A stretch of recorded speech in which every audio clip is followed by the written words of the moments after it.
Inside Gaming is sponsored by ExpressVPN. Why haven't you gotten a VPN yet? Visit expressvpn.com/inside. Welcome to Inside Gaming. I'm Brian. It's weekend roundup time, the most wonderful time of the year. So this is crazy. Obviously, the big news this week was Cyberpunk 2077 releasing. You might have also seen some stories about all of its issues. We might have done a video on it literally every day of the week, I feel like, almost. But yeah, a lot of bugs reported. The game does not run that great on base PS4s and Xbox Ones, but kind of an unlikely winner in all of this, Google Stadia.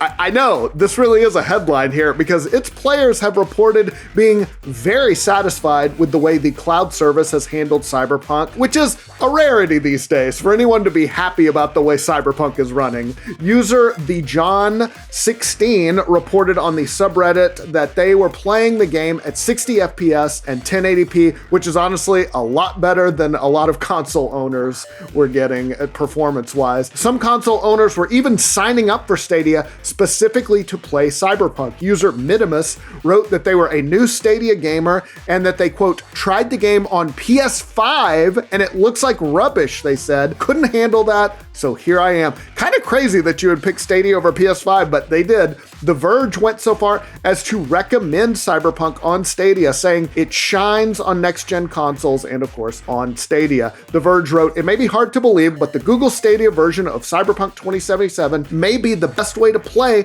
for most players right now. Unless you have a 20 or 30 series NVIDIA GPU or comparable AMD card, or you were lucky enough to get a PS5 or an Xbox Series X or S, this game will not be performing anywhere close to how it was designed to. They added that it runs smoothly and looks almost indistinguishable from the console version in my experience on a 50 megabytes per second plus internet connection, even over Wi-Fi. So there you go. That's honestly pretty impressive. I saw a tweet from The Verge senior editor Tom Warren. He posted a clip of the gameplay on Stadia. Yeah, it did not look bad. A YouTuber named David Jaffe also reviewed the game on Stadia. He actually wasn't a big fan of the game itself, but he loved the way it performed on Stadia. He admitted he has good internet, but he added, I wouldn't have even known I was streaming it if I didn't know I was streaming it. That's how seamless it was. I played it on an Xbox One X last night. Not bad. I mean, there were some issues. It was certainly playable, but that was my experience with it. Yeah, but obviously, since it's Stadia, the advantage there is there's no installing or downloading patches and updates. Jaffe said it took about a minute and a half from when he entered his credit card to actually being in the game.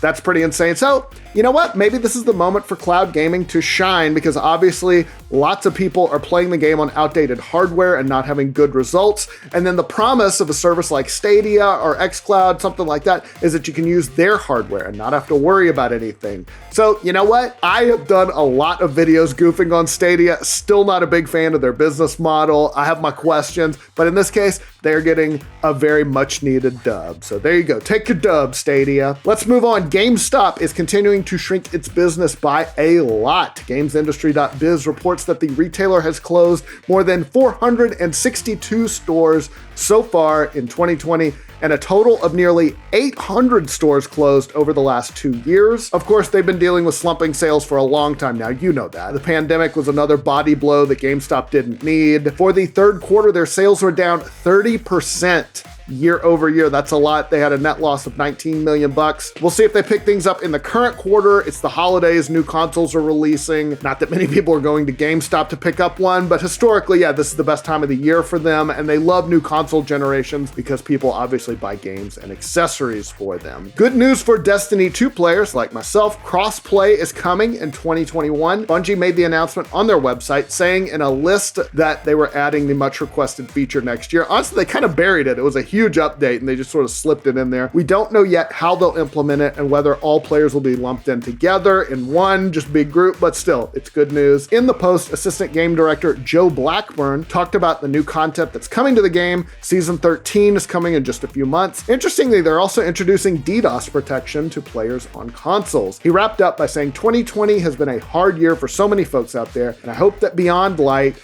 talking about the newest Destiny expansion, has been able to be a bright spot over the last couple of weeks. And 2020, a hard year, that is an understatement. The popular FIFA Ultimate Team mode might be going away in some countries. The site FUT Watch noted that in a recent patch, they added code that would let EA disable Ultimate Team in some parts of the world. Specifically, they found code for a pop-up message that said FIFA Ultimate Team is currently not accessible due to a demand from the authorities of your region. Obviously, it's no secret why they're doing this. Some countries like Belgium and the Netherlands and others are starting to kind of tighten up on Ultimate Team mode, arguing that the card packs constitute gambling and aren't acceptable for children, because they aren't. There's no sign of EA actually blocking Ultimate Team yet. Definitely, though, looks like they're laying the groundwork. Video games could reach the holy grail of photorealism in the next decade. That is coming from Take-Two CEO Strauss Zelnick, who made that prediction at the UBS Global TMT virtual conference, saying that technological advances will allow games to look like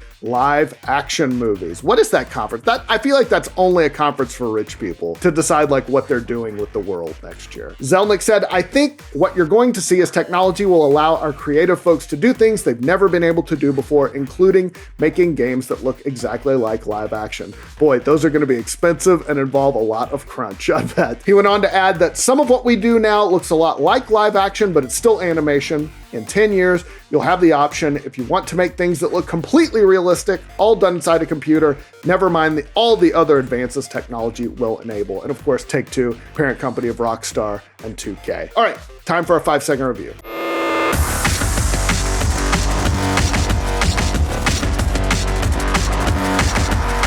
I picked Street Kid because I'm from the suburbs, and really the most cyberpunk thing I've ever done is go to 7-Eleven at 1 a.m.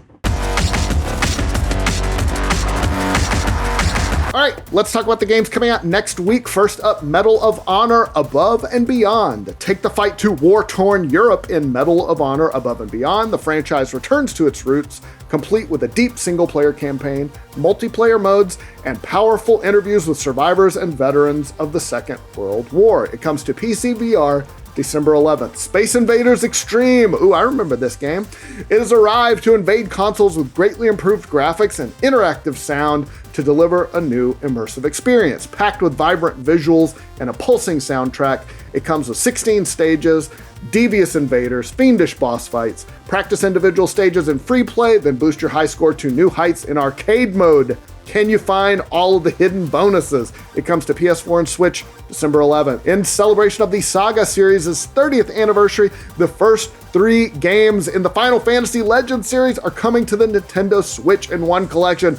Oh, I loved these games so much. Yes, it includes Final Fantasy Legend 1, 2, and 3. Experience the origins of the Saga series with the collection of Saga Final Fantasy Legend, the first complete port of these popular games. It comes to Switch December 15th. GTA Online, the Cayo Perico heist. Anything goes on Cayo Perico, a private paradise that's home to the infamous El Rubio, the world's preeminent narco trafficker and supplier to the Madroza family. Cayo Perico is not only the nerve center of El Rubio's drug empire, but the island also plays host to his other great love, marathon dance parties on golden beaches, where everyone from jet setters and heiresses to legendary music producers gather to rave until the sun comes up. But away from the beach's earthly delights lies an untold fortune in art, gold, and drug money scattered across the island. It comes to PC, PS4, and Xbox One December 15th. MXGP 2020, the official video game of the Motocross Championship, is back. Jump onto your bike, let the adrenaline rise with this new gaming experience. Take control, discover what's new. It comes to PC, PS4, and Xbox One December 16th. And finally, PUBG Season 10. Yeah, there weren't a lot of games this week, so I'm doing like PUBG Season 10 and GTA Online updates. The new season of PUBG has players dropping in on a brand new 32-player map, the Urban Isle of Haven. There's also a new Survivor Pass. It's called Breakthrough. It's got 100 tiers, all kinds of good stuff. It comes to PC December 16th and PS4 and Xbox One a day later on December 17th. That's all the news I got for you this week, you guys. Hope you're having a great weekend. I'll see you soon. Stadia is the same day. Oh, it is same day. Yeah, Stadia same day. If you buy Cyberpunk, you get a Founders Edition for free. Congrats, Stadia. Yeah, and you know what? And for Stadia people, they are going going over that. That's a huge deal for them. I mean, we've had no shortage of little news stories, dogging on Stadia.